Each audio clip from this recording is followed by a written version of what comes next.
ಶನಿವಾರ ಬೆಳಗ್ಗೆ ಸಿಎಂ ಸಿದ್ದರಾಮಯ್ಯ ಹಾಗೂ ಡಿಸಿಎಂ ಡಿಕೆ ಶಿವಕುಮಾರ್ ಬ್ರೇಕ್ಫಾಸ್ಟ್ ಮೀಟಿಂಗ್ನಲ್ಲಿ ಭಾಗಿಯಾಗಲಿದ್ದಾರೆ. ಸಿಎಂ ನಿವಾಸ ಕಾವೇರಿಯಲ್ಲಿ ಸಿಎಂ ಡಿಸಿಎಂ ಬೆಳಗ್ಗೆ 9:30ಕ್ಕೆ ಸಭೆ ನಡೆಯಲಿದೆ. ಕುರ್ಚಿ ಕದನದ ಮಧ್ಯೆ ಸಿಎಂ ಡಿಸಿಎಂ ಭೇಟಿ ಭಾರೀ ಕುತೂಹಲ ಕೆರಳಿಸಿದೆ. ಹೈಕಮಾಂಡ್ನವರು ಅವ್ರಿಗೂ ಫೋನ್ ಮಾಡಿದ್ರು, ನನಗೂ ಫೋನ್ ಮಾಡಿದ್ರು, ನೀವಿಬ್ರು ಭೇಟಿ ಮಾಡಿ ಅಂತ. ಅದಕ್ಕೋಸ್ಕರ ಅವನಿಗೆ ನಾನು ಬ್ರೇಕ್ಫಾಸ್ಟ್ ಕರೆದಿದ್ದೀನಿ. ಬ್ರೇಕ್ಫಾಸ್ಟ್ ಬಂದಾಗ ಚರ್ಚೆ ಮಾಡ್ತೀನಿ.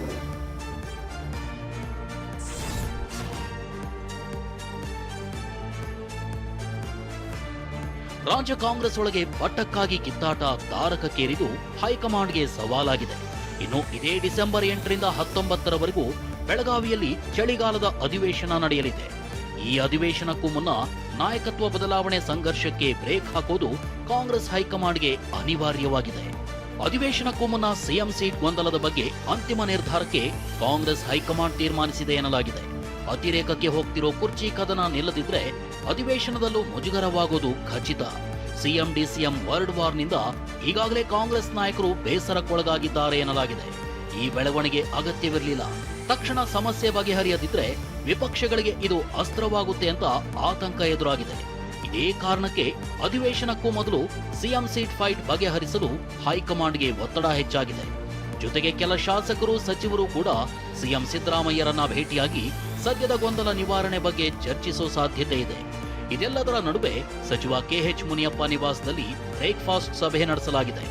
ಎಂಎಲ್ಸಿ ಬಿಕೆ ಹರಿಪ್ರಸಾದ್ ನೇತೃತ್ವದಲ್ಲಿ ಸಭೆ ನಡೆದಿದ್ದು ಸಿಎಂ ಬದಲಾವಣೆ ಬಗ್ಗೆ ಚರ್ಚಿಸಲಾಗಿದೆ. CM Siddaramaiah versus DCM DK Shivakumar ನಡುವಿನ ಮುಖ್ಯಮಂತ್ರಿ ಪಟ್ಟದ ವರ್ಲ್ಡ್ ವಾರ್ ಕ್ಲೈಮ್ಯಾಕ್ಸ್ ಹಂತ ತಲುಪಿದೆ. ನಾಯಕತ್ವ ಗೊಂದಲ ತೀವ್ರವಾಗ್ತಿದ್ದಂತೆ ಕಾಂಗ್ರೆಸ್ ಹೈಕಮಾಂಡ್ ಮೇಲೆ ಒತ್ತಡ ಮತ್ತಷ್ಟು ಹೆಚ್ಚಾಗಿದ್ದು ದೆಹಲಿಗೆ ಬರುವಂತೆ ಸಿಎಂ ಡಿಸಿಎಂಗೆ ಶನಿವಾರ ಬುಲಾವ್ ಬರೋ ಸಾಧ್ಯತೆ ಇದೆ. CM Siddaramaiah, DCM DK Shivakumar ಮತ್ತು 6 ಹಿರಿಯ ಸಚಿವರು ದೆಹಲಿ ಭೇಟಿಯಾಗೋ ಸಾಧ್ಯತೆ ಇದೆ. ಕಾಂಗ್ರೆಸ್ ಅಧಿನಾಯಕಿ ಸೋನಿಯಾ ಗಾಂಧಿ ಸಮ್ಮುಖದಲ್ಲಿ ಗದ್ದುಗೆ ಕಿತ್ತಾಟದ ಕ್ಲೈಮ್ಯಾಕ್ಸ್ಗೆ ಅಂತ್ಯ ಹಾಡಲು ಹಿರಿಯ ನಾಯಕರು ಅಭಿಪ್ರಾಯ ಪಡೆಯಲಿದ್ದಾರೆ ಎನ್ನಲಾಗಿದೆ. ಶನಿವಾರ ದೆಹಲಿ ಭೇಟಿಗೆ ಬುಲಾವ್ ಬರೋ ಸಾಧ್ಯತೆ ಇದ್ದು ಭಾನುವಾರ ನಾಯಕತ್ವ ಗೊಂದಲದ ವಿಚಾರದ ಬಗ್ಗೆ ಚರ್ಚೆಯಾಗಲಿದೆ. ಸೋನಿಯಾ ಗಾಂಧಿ, ಮಲ್ಲಿಕಾರ್ಜುನ ಖರ್ಗೆ, ರಾಹುಲ್ ಗಾಂಧಿ, ಕೆಸಿ ವೇಣುಗೋಪಾಲ್ ಸಭೆ ನಡೆಸಲಿದ್ದು ಆನಂತರ ರಾಜ್ಯ ನಾಯಕರನ್ನ ಕರೆಸಿ ಅಂತಿಮ ನಿರ್ಧಾರ ತಿಳಿಸೋ ಸಾಧ್ಯತೆ ಇದೆ. ಮತ್ತೊಂದೆಡೆ ಅಣ್ಣಾ ಡಿಕೆ ಪರ ಮಾಜಿ ಸಂಸದ ಡಿಕೆ ಸುರೇಶ್ ಅಖಾಡಕ್ಕಿಳಿದಿದ್ದು ದೆಹಲಿಗೆ ತೆರಳಿದ್ದಾರೆ. ಎಐಸಿಸಿ ನಾಯಕರನ್ನ ಭೇಟಿ ಮಾಡಿ ಅಂತಿಮ ಹಂತದ ಚರ್ಚೆಗೆ ಡಿಕೆ ಸುರೇಶ್ ಮುಂದಾಗಿದ್ದಾರೆ ಎನ್ನಲಾಗಿದೆ. ಡಿಕೆ ಶಿವಕುಮಾರ್ ಒಕ್ಕಲಿಗ ಸಮುದಾಯದ ಅಗ್ರಗಣ್ಯ ನಾಯಕ. ಸಿಎಂ ಸಿದ್ದರಾಮಯ್ಯನವರ ನೇತೃತ್ವದಲ್ಲಿ ಕೊಟ್ಟ ಮಾತನ್ನ ಉಳಿಸಿಕೊಳ್ಳಬೇಕು. ಡಿಕೆ ಶಿವಕುಮಾರ್ ಸಿಎಂ ಆಗಲು ಅವಕಾಶ ಕೊಡಬೇಕು ಅಂತ ಸ್ಫಟಿಕಪುರಿ ಸಂಸ್ಥಾನ ಮಠದ ನಂಜಾವಧೂತ ಸ್ವಾಮೀಜಿ ಹೇಳಿದ್ದಾರೆ. ಬೆಂಗಳೂರಿನ ಸದಾಶಿವನಗರದಲ್ಲಿರೋ ಡಿಕೆ ನಿವಾಸದಲ್ಲಿ ಮಾತನಾಡಿದ ಸ್ವಾಮೀಜಿ, ಎಲ್ಲಾ ವರ್ಗ ಸಮಾಜದವರು ಡಿಕೆ ಶಿವಕುಮಾರ್ ಪರವಾಗಿದ್ದಾರೆ ಅಂದ್ರು. ಸಿದ್ದರಾಮಯ್ಯನವರ ನೇತೃತ್ವದಲ್ಲಿ ಅವರ ಅನುಭವದ ಆಧಾರದ ಮೇಲೆ ಈತನ ಕೂಡ ಒಂದು ಅವಕಾಶ ಮಾಡಿಕೊಡ್ಬೇಕು. ಶಿವಕುಮಾರ್ ಕೂಡ ಒಬ್ಬ ಅಹಿಂದ ವರ್ಗದ ಹಿನ್ನೆಲೆಯಿಂದ ಮತ್ತು ಅಹಿಂದ ವರ್ಗವನ್ನು ಜೊತೆಗೆ ತೆಗೆದುಕೊಂಡು ರಾಜಕಾರಣ ಮಾಡೋದಂಥ ವ್ಯಕ್ತಿ ಆದ್ರಿಂದ ಅವ್ರಿಗೊಂದು ಅವಕಾಶ ಮಾಡಿಕೊಡ್ಬೇಕು ಅಂತ ಹೇಳಿ ಪಕ್ಷದ ಹಿರಿಯರು ಬಹಳ ಸಂಕಷ್ಟದಲ್ಲಿ ಇದ್ದಾಗಲೂ ಕೂಡ ಪಕ್ಷದ ಜವಾಬ್ದಾರಿಯನ್ನು ಕೊಟ್ಟು ಅವರು ತನು ಮನ ಧನ ಎಲ್ಲವನ್ನು ಅರ್ಪಣೆ ಮಾಡಿ ಎಲ್ಲ ಸವಾಲುಗಳನ್ನು ಎದುರಿಸಿ ಆ ಪಕ್ಷವನ್ನು ಸಿದ್ದರಾಮಯ್ಯನವ್ರ ಜೊತೆಗೂಡಿ ಅಧಿಕಾರಕ್ಕೆ ತಂದಿದ್ದಾರೆ. ಆದ್ರಿಂದ ಮತ್ತು ಅವರ ಹೈಕಮಾಂಡ್ನವರು ಹಿರಿಯರಿದ್ದಾರೆ ಸಿದ್ದರಾಮಯ್ಯನವರು, ಅವರು ಫಸ್ಟ್ ಟರ್ಮ್ ಮಾಡಬೇಕು, ಸೆಕೆಂಡ್ ಟರ್ಮ್ ನೀವು ಆಗಿ 2.5 ವರ್ಷ ನೀವು ಕೂಡ ಆಡಳಿತವನ್ನು ನಡೆಸಿ ನಿಮ್ಮ ಕನಸುಗಳನ್ನು ಕೂಡ ನೀವು ಸಾಕಾರಗೊಳಿಸಿ ಅಂತ ಕೇಳಿದ್ರಿಂದ ಅವ್ರಿಗೂ ಅವಕಾಶ ಆಗಲಿ. ಇನ್ನೊಬ್ಬ ಬಲಿಪಶು ಶಿವಕುಮಾರ್ ಅವರು ಆಗಬಾರ್ದು. ಸಿಎಂ ಸಿದ್ದರಾಮಯ್ಯ ಹಾಗೂ ಡಿಸಿಎಂ ಡಿಕೆ ಶಿವಕುಮಾರ್ ನಡುವೆ 30 ತಿಂಗಳ ಅಧಿಕಾರ ಹಂಚಿಕೆ ಒಪ್ಪಂದ ಆಗಿದೆ. ಈ ಒಪ್ಪಂದ ಆಗಿಲ್ಲ ಅಂತ ಸಿದ್ದರಾಮಯ್ಯ ಚಾಮುಂಡಿ ತಾಯಿಯ ಮುಂದೆ ನಿಂತು ಹೇಳಲೇ ನೋಡೋಣ ಅಂತ ವಿಧಾನ ಪರಿಷತ್ ಸದಸ್ಯ ಎಚ್ ವಿಶ್ವನಾಥ್ ಸವಾಲ್ ಹಾಕಿದ್ದಾರೆ. ಸಿದ್ದರಾಮಯ್ಯ ಬಾಪ ನೀನು ಚಾಮುಂಡಮ್ಮನ ಊರು ಅಂತಾನೆ ಬಾ, ಅಲ್ಲಿ ನಾನು ಮಾತು ಕೊಟ್ಟಿಲ್ಲ ಅಂತ ಹೇಳು. ಚಾಮುಂಡೇಶ್ವರಿ ಬೆಟ್ಟಕ್ಕೆ ಬಂದು ನಾನು ಡಿ ಕೆ ಶಿವಕುಮಾರ್ ನಾನು 30 ತಿಂಗಳು ಅಂತ ನಾವಿಬ್ಬರು ಯಾವ ಮಾತುಕತೆನೂ ಆಗಿಲ್ಲ, ನಾನೇ 5 ವರ್ಷ ಅಂದಲ್ಲ, ಬಾ ಮತ್ತೆ ಹೇಳು ದೇವ್ರ. ರಾಜಕೀಯ ಶಕ್ತಿ ಇಲ್ದಿದ್ರೆ ಸಮುದಾಯ ಮೇಲೆ ಬರಲು ಆಗಲ್ಲ. ಸಮುದಾಯ ಉದ್ಧಾರ ಮಾಡುವವರ ಹಿಂದೆ ನಿಂತು ಬೆಂಬಲಿಸಬೇಕು. ಹೀಗಂತ ಮಂಡ್ಯದಲ್ಲಿ ಸಿಎಂ ಸಿದ್ದರಾಮಯ್ಯ ಪುತ್ರ ಡಾಕ್ಟರ್ ಯತೀಂದ್ರ ಹೇಳಿದ್ದಾರೆ. ಕುರುಬ ಸಮುದಾಯ ಕಾರ್ಯಕ್ರಮದಲ್ಲಿ ಮಾತನಾಡಿದ ಯತೀಂದ್ರ, ಸಿಎಂ ಸ್ಥಾನ ಪಡೆದುಕೊಂಡ ಮೇಲೆ ಅದನ್ನ ಉಳಿಸಿಕೊಳ್ಳುವುದು ಕಷ್ಟ. ರಾಜ್ಯದಲ್ಲಿ ಇದುವರೆಗೆ 25 ನಾಯಕರು ಮುಖ್ಯಮಂತ್ರಿಗಳಾಗಿದ್ದಾರೆ. ಅದರಲ್ಲಿ ಹಿಂದುಳಿದ ವರ್ಗಗಳ 5 ಮಾತ್ರ ಸಿಎಂ ಆಗಿದ್ದಾರೆ. ಕರ್ನಾಟಕದಲ್ಲಿ ದಲಿತರು ಇವರೆಗೆ ಸಿಎಂ ಆಗಿಲ್ಲ ಎಂದಿದ್ದಾರೆ. ಮತ್ತೊಂದೆಡೆ ಡಿಕೆಗೆ ಸಿಎಂ ಸ್ಥಾನ ನೀಡಬೇಕೆಂದು ಆದಿ ಚುಂಚನಗಿರಿ ಶ್ರೀಗಳ ಹೇಳಿಕೆ ಯತೀಂದ್ರ ಪ್ರತಿಕ್ರಿಯಿಸಿದ್ದಾರೆ. ಯಾರಿಗೆ ಅಧಿಕಾರ ಕೊಡಬೇಕು ಅನ್ನೋ ಬಗ್ಗೆ ಮಾತನಾಡೋಕೆ ಅವರಿಗೆ ಅಧಿಕಾರ ಇಲ್ಲ ಅಂತ ಯತೀಂದ್ರ ಹೇಳಿದ್ದಾರೆ. ನಾವೆಲ್ಲ ಒಗ್ಗಟ್ಟಾಗಿ ಯಾರು ಸಮುದಾಯದ ಪರವಾಗಿ ಕೆಲಸ ಮಾಡ್ತಾರೆ, ಯಾರು ಪ್ರಾಮಾಣಿಕವಾಗಿ ಸಮುದಾಯನ ಉದ್ಧಾರ ಮಾಡುವಂತ ಕೆಲಸ ಮಾಡ್ತಾರೆ ಅಂತ ನಾಯಕರಿಗೆ ಇಷ್ಟು ಅವ್ರಿಗೆ ಯಾವತ್ತೂ ಕೂಡ ಬೆಂಬಲ ಕೊಡಬೇಕು. ನಮ್ 23 ಜನ ಮುಖ್ಯಮಂತ್ರಿಗಳಾಗಿ ಹೋಗಿದ್ದಾರೆ. 23 ಜನ ಮುಖ್ಯಮಂತ್ರಿಗಳಲ್ಲಿ ಹಿಂದುಳಿದ ವರ್ಗದವ್ರು ಯಾರಪ್ಪ ಅಂತಂದ್ರೆ ಬರೀ 5 ಜನ ಹಿಂದುಳಿದವರು ಮಾತ್ರ ಮುಖ್ಯಮಂತ್ರಿಗಳಾಗಿರೋದು. ದಲಿತ ವರ್ಗದವರಂತೂ ಯಾರು ಕೂಡ ಮುಖ್ಯಮಂತ್ರಿಗಳಾಗೇ ಇಲ್ಲ. ನಮ್ಮ ಪಕ್ಷದಲ್ಲಿ ಯಾರು ಮುಖ್ಯಮಂತ್ರಿ ಆಗಬೇಕು ಅಂತ ಅನ್ನೋದನ್ನ ತೀರ್ಮಾನ ಮಾಡಬೇಕು ನಮ್ಮ ಪಕ್ಷದವರು. ಸೊ ಹೊರಗಿನ ಯಾರಿಗೂ ಕೂಡ ಅದ್ರ ಬಗ್ಗೆ ಕಾಮೆಂಟ್ ಮಾಡಕ್ಕೆ ಅಧಿಕಾರ ಇಲ್ಲ. ನಾವು ಕೂಡ ಅದಕ್ಕೆ ಪ್ರತಿಕ್ರಿಯೆ ಮಾಡಬೇಕು. ಮುಖ್ಯಮಂತ್ರಿ ಪಟ್ಟಕ್ಕಾಗಿ ಸರ್ವ ಯತ್ನ ನಡೆಸುತ್ತಿರುವ ಡಿಸಿಎಂ ಡಿಕೆ ಶಿವಕುಮಾರ್ ಜಾತಿ ಆಧಾರದಲ್ಲಿ ನಾನು ಸ್ಥಾನಮಾನ ಕೇಳಲ್ಲ ಅಂದಿದ್ದಾರೆ. ನನ್ನದು ಕಾಂಗ್ರೆಸ್ ಸಮುದಾಯ, ನಾನು ಎಲ್ಲಾ ಸಮುದಾಯವನ್ನ ಪ್ರೀತಿಸುತ್ತೇನೆ. ಒಬಿಸಿ, ಎಸ್ಸಿ, ಎಸ್ಟಿ, ಅಲ್ಪಸಂಖ್ಯಾತರು ನನ್ನ ಜೊತೆಗಿದ್ದಾರೆ. ನಾನು ಒಕ್ಕಲಿಗ ಸಮುದಾಯದವನು. ಒಕ್ಕಲಿಗ ಸಮುದಾಯ ಕೂಡ ಹಿಂದುಳಿದ ಸಮುದಾಯ ಅಂತ ಡಿಕೆ ಹೇಳಿದ್ದಾರೆ. I don't want any of community angle. I have my own angle. My community is Congress community. Congress is my community. They, of course, I may belong to one community. They may like me. That is different. My love is there to all sections of the society. It may be a backward class. It may be a scheduled class. It may be a minority. Everyone. Even Wakrigas are backward class. ಇನ್ನು ದೆಹಲಿಗೆ ಹೋಗ್ತೀರಾ ಅನ್ನೋ ಪ್ರಶ್ನೆಗೆ ಉತ್ತರಿಸಿದ DK Shivakumar, Delhi ನಮಗೆ ದೇವಸ್ಥಾನ ಇದ್ದ ಹಾಗೆ ಅಂದರು. ಜೊತೆಗೆ ಸಿಎಂ ಸೀಟ್ ಬಗ್ಗೆ ಪ್ರತಿಕ್ರಿಯಿಸಿದ ಡಿಕೆ, ನನಗೇನು ಆತುರ ಇಲ್ಲ, ಸರಿಯಾದ ಸಮಯದಲ್ಲಿ ನಮ್ಮ ಪಕ್ಷ ನಿರ್ಧಾರ ಮಾಡುತ್ತೆ ಅಂದರು. Definitely, I'll go to Delhi because Delhi is our temple. Delhi is our temple. We have to go there. All of us are without Delhi, nothing can go. Congress party is a party with a big history. And always Delhi will guide us. Whenever they call me and the party leaders, including my chief minister, we'll go there. I don't want anything. I don't want it. I'm not hurrying anything. My party will take at the right time. DCM DK Shivakumar Bengaluru ನಿವಾಸಕ್ಕೆ ನಾಗ ಸಾಧುಗಳು ಭೇಟಿ ನೀಡಿದ್ದಾರೆ. ಗುಜರಾತ್ನಿಂದ ಬಂದ ನಾಗ ಸಾಧುಗಳು CM ಆಗಲೆಂದು DK ಶಿವಕುಮಾರ್ಗೆ ಹಾರೈಸಿದ್ರು. ಬಳಿಕ ಮಾತನಾಡಿದ ನಾಗ ಸಾಧುಗಳು, ಇದೇ ವರ್ಷ ಡಿಕೆ ಸಿಎಂ ಆಗಲಿ ಅಂತ ಆಶೀರ್ವಾದ ಮಾಡಿದ್ದೇವೆ ಅಂದರು. ಒಂದು ಕಡೆ ಡಿಸಿಎಂ ಡಿಕೆ ಶಿವಕುಮಾರ್ ಸಿಎಂ ಆಗಲಿ ಅಂತ ಸರಣಿ ಪೂಜೆಗಳು ನಡೀತಿದ್ರೆ, ಮತ್ತೊಂದೆಡೆ ಸಿಎಂ ಸಿದ್ದರಾಮಯ್ಯ ಅಭಿಮಾನಿಗಳು ಸಾಲು ಸಾಲು ಪೂಜೆ ಪ್ರಾರ್ಥನೆಗಳನ್ನು ನಡೆಸಿದ್ದಾರೆ. ಸಿಎಂ ಸ್ಥಾನದಿಂದ ಸಿದ್ದರಾಮಯ್ಯರನ್ನ ಬದಲಿಸಬಾರದು, ಉಳಿದ ಅವಧಿಗೂ ಸಿದ್ದರಾಮಯ್ಯರನ್ನೇ ಮುಂದುವರಿಸಲಿ ಅಂತ ಕಲಬುರಗಿಯ ಶರಣಬಸವೇಶ್ವರ ದೇವಸ್ಥಾನದಲ್ಲಿ ವಿಶೇಷ ಪೂಜೆ ಮಾಡಲಾಗಿದೆ. 101 ಈಡುಗಾಯಿ ಒಡೆದು ಬೆಂಬಲಿಗರು ಪ್ರಾರ್ಥಿಸಿದ್ದಾರೆ.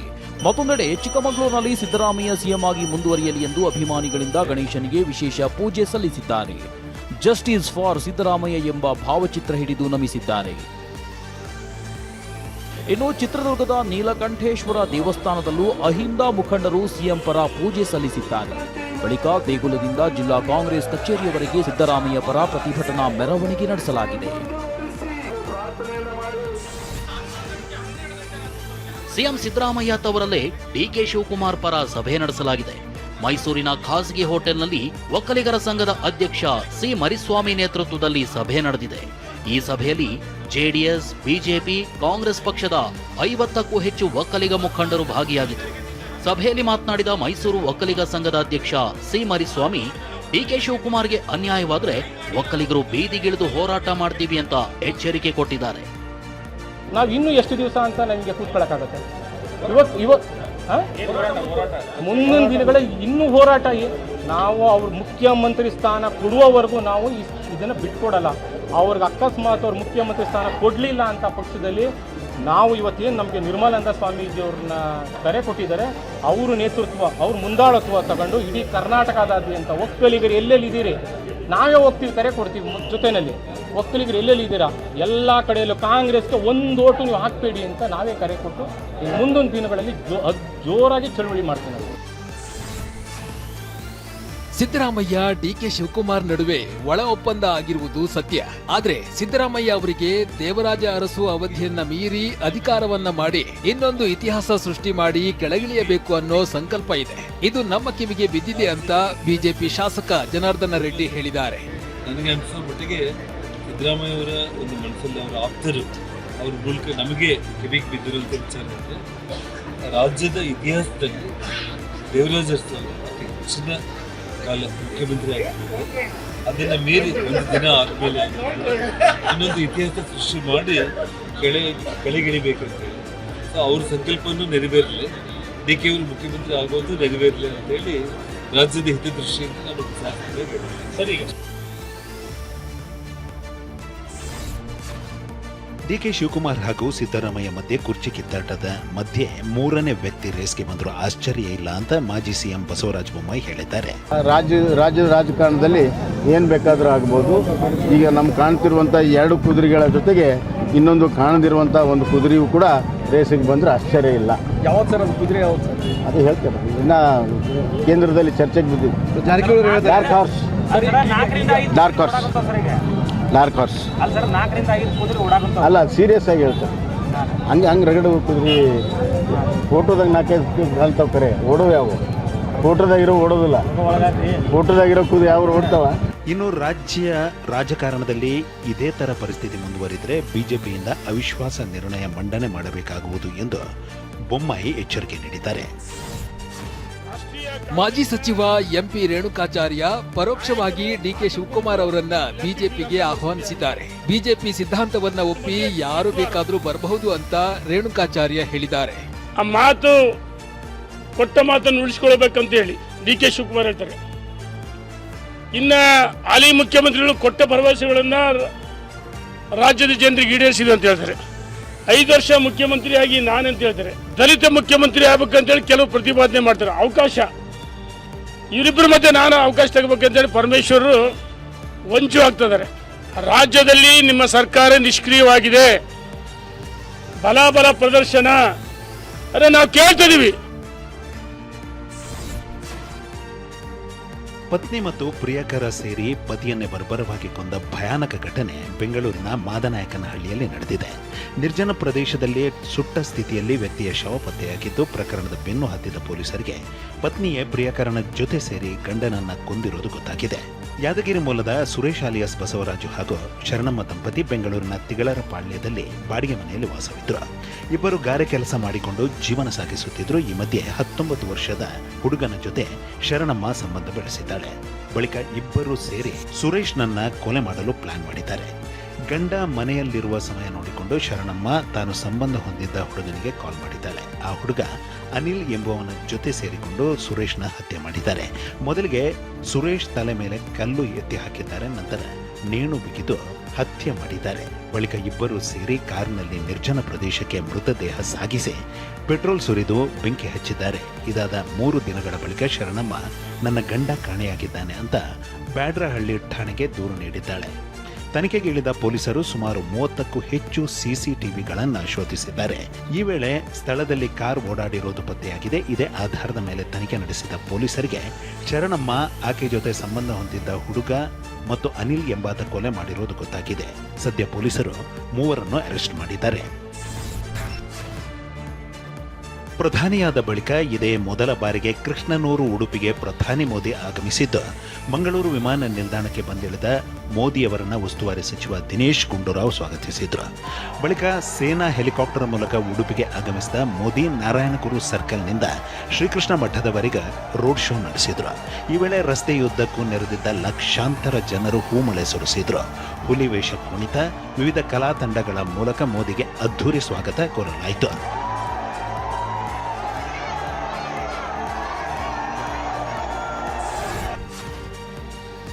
ಶ್ರೀಕೃಷ್ಣ ಮಠದ ಮಹಾದ್ವಾರದಲ್ಲಿ ಮೋದಿಗೆ ಪೂರ್ಣ ಕುಂಭ ಸ್ವಾಗತವನ್ನ ಕೋರಲಾಯಿತು. ಬಳಿಕ ಮಧ್ವ ಸರೋವರಕ್ಕೆ ತೆರಳಿದ ಮೋದಿ ತೀರ್ಥ ಪ್ರೋಕ್ಷಣೆಯನ್ನ ಮಾಡಿ ಮಠದೊಳಗೆ ಎಂಟ್ರಿ ಕೊಟ್ರು. ಕನಕ ನವಗ್ರಹ ಕಿಂಡಿ ಮೂಲಕ ಕೃಷ್ಣನ ದರ್ಶನವನ್ನ ಪಡೆದ್ರು.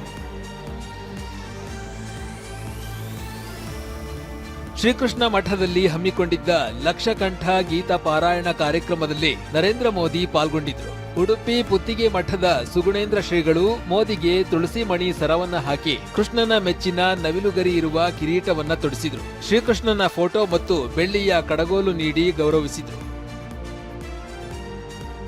ಮಧ್ವ ಸಂಪ್ರದಾಯದಂತೆ ಹಣೆಗೆ ತಿಲಕ, ನವಿಲುಗರಿಯ ಪೇಟ ಧರಿಸಿದ್ದ ಪಿಎಂ ಮೋದಿ ಭಗವದ್ಗೀತೆ 15ನೇ ಅಧ್ಯಾಯದಲ್ಲಿರುವ ಪುರುಷೋತ್ತಮ ಯೋಗವನ್ನ ಪಠಿಸಿದ್ರು. ಮಧ್ಯಾಹ್ನದ ಬಿಸಿಯೂಟ ಸೇವಿಸಿದ್ದ 22 ವಿದ್ಯಾರ್ಥಿಗಳು ಅಸ್ವಸ್ಥರಾಗಿದ್ದಾರೆ. ಉತ್ತರ ಕನ್ನಡ ಜಿಲ್ಲೆ ಮುಂಡಗೋಡಿನ ಸರ್ಕಾರಿ ಶಾಲೆಯಲ್ಲಿ ಈ ಘಟನೆ ನಡೆದಿದೆ. ಬಿಸಿಯೂಟ ಸೇವಿಸಿದ ನಂತರ ಹಲವು ವಿದ್ಯಾರ್ಥಿಗಳಿಗೆ ವಾಂತಿ ಕಾಣಿಸಿಕೊಂಡಿದೆ. ಅಸ್ವಸ್ಥ ಮಕ್ಕಳನ್ನ ತಾಲೂಕು ಸರ್ಕಾರಿ ಆಸ್ಪತ್ರೆಗೆ ದಾಖಲಿಸಿ ಚಿಕಿತ್ಸೆಯನ್ನ ನೀಡಲಾಗ್ತಿದೆ. ಟಿಎಚ್ಒ ಆಸ್ಪತ್ರೆಗೆ ಭೇಟಿ ನೀಡಿ ಮಕ್ಕಳ ಆರೋಗ್ಯವನ್ನ ವಿಚಾರಿಸಿದ್ದಾರೆ. ಇನ್ನು ಮಕ್ಕಳು ಸೇವಿಸಿದ ಬಿಸಿಯೂಟದಲ್ಲಿ ಇಲಿ ಹಿಕ್ಕೆ ಪತ್ತೆಯಾಗಿತ್ತು. ಶಿಕ್ಷಕನೊಬ್ಬ ಶಾಲಾ ಮಕ್ಕಳನ್ನ ತನ್ನ ಜಮೀನು ಕೆಲಸಕ್ಕೆ ಬಳಸಿಕೊಂಡಿರುವ ಘಟನೆ ದಾವಣಗೆರೆಯಲ್ಲಿ ನಡೆದಿದೆ. ಜಗಳೂರು ತಾಲೂಕಿನ ಅಣಪೂರು ಶಾಲೆಯ ಮುಖ್ಯ ಶಿಕ್ಷಕ ಕುಮಾರ್ ನಾಯ್ಕ್ ನಡೆ ವಿರುದ್ಧ ತೀವ್ರ ಆಕ್ರೋಶ ವ್ಯಕ್ತವಾಗಿದೆ. ಕುಮಾರ್ ನಿತ್ಯ ಶಾಲೆಗೆ ಬರುತ್ತಿದ್ದಂತೆ ವಿದ್ಯಾರ್ಥಿಗಳಿಂದ ತನ್ನ ಬೈಕ್ ಕ್ಲೀನ್ ಮಾಡಿಸುತ್ತಿರುವ ವಿಡಿಯೋ ಕೂಡ ಮೊಬೈಲ್ನಲ್ಲಿ ಸೆರೆಯಾಗಿದೆ. ಷೇರು ಮಾರುಕಟ್ಟೆ ಹೆಸರಿನಲ್ಲಿ ಚಿಕ್ಕಮಗಳೂರು ಜಿಲ್ಲೆಯಲ್ಲಿ ಕೋಟಿ ವಂಚನೆಯಾಗಿದೆ. ಇಂಡಿಯನ್ ಸ್ಟಾಕ್ ರಿಲಯನ್ಸ್ ಸೆಕ್ಯೂರಿಟೀಸ್ ಹೆಸರಿನಲ್ಲಿ ನಕಲಿ ಖಾತೆ ತೆರೆದು ವಂಚಿಸಲಾಗಿದೆ. ವಾಟ್ಸ್ಆಪ್ನಲ್ಲಿ ಬಂದ ಲೋಗೋ ನಂಬಿ ಹಣ ಹೂಡಿಕೆ ಮಾಡಿದವರು ಮೋಸ ಹೋಗಿದ್ದಾರೆ. ಶೃಂಗೇರಿ ಮೂಲದ ಶಂಕರ್ ನಟರಾಜ್ ಆನ್ಲೈನ್ ವಂಚಕರ ಜಾಲಕ್ಕೆ ಸಿಲುಕಿ 3.27 ಲಕ್ಷ ರೂಪಾಯಿ ಕಳೆದುಕೊಂಡಿದ್ದಾರೆ. ತುಮಕೂರು ಜಿಲ್ಲೆ ಪಾವಗಡದಲ್ಲಿ ಜೆಸಿಬಿಗಳು ಘರ್ಷಣೆ ನಡೆಸಿವೆ. ಐತಿಹಾಸಿಕ ಶನಿ ಮಹಾತ್ಮ ದೇವಸ್ಥಾನದ ರಸ್ತೆಯಲ್ಲಿ ವಾಹನ ಸಂಚಾರ ಹಾಗೂ ಜನರ ಓಡಾಟಕ್ಕೆ ಅಡ್ಡಿ ಹಿನ್ನೆಲೆ ಪುರಸಭೆಯ ಅಧಿಕಾರಿಗಳು ಅಂಗಡಿಗಳ ಒತ್ತುವರಿ ತೆರವುಗೊಳಿಸಿದ್ದಾರೆ. ಯಾವುದೇ ಮಾಹಿತಿ ನೀಡದೆ ಅಂಗಡಿಗಳನ್ನು ತೆರವು ಮಾಡಲಾಗಿದೆ ಅಂತ ಅಂಗಡಿ ಮಾಲೀಕರು ಆರೋಪಿಸಿದ್ದಾರೆ. ಆದರೆ ನೋಟಿಸ್ ನೀಡಿ ಖುದ್ದು ಮಾಹಿತಿ ನೀಡಿರುವುದಾಗಿ ಅಧಿಕಾರಿಗಳು ಹೇಳಿದ್ದಾರೆ. ಭಾರತ ದಕ್ಷಿಣ ಆಫ್ರಿಕಾ ಏಕದಿನ ಸರಣಿ ಪಂದ್ಯಕ್ಕಾಗಿ ರಾಂಚಿಗೆ ಆಗಮಿಸಿರುವ ಕಿಂಗ್ ಕೊಹ್ಲಿ ಮಾಜಿ ಕ್ಯಾಪ್ಟನ್ ಧೋನಿ ಭೇಟಿಯಾಗಿದ್ದಾರೆ. ಅಲ್ಲದೆ ಕೊಹ್ಲಿಗೆ ಸಾರಥಿಯಾಗಿ ಧೋನಿ ಕಾರು ಓಡಿಸುವ ದೃಶ್ಯ ಭಾರಿ ವೈರಲ್ ಆಗಿದೆ.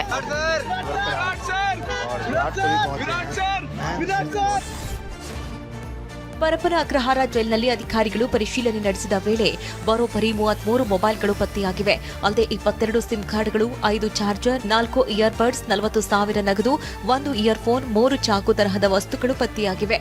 ಈ ಸಂಬಂಧ ಪರಪ್ಪನ ಅಗ್ರಹಾರ ಠಾಣೆಯಲ್ಲಿ ಪ್ರಕರಣ ದಾಖಲಾಗಿದೆ.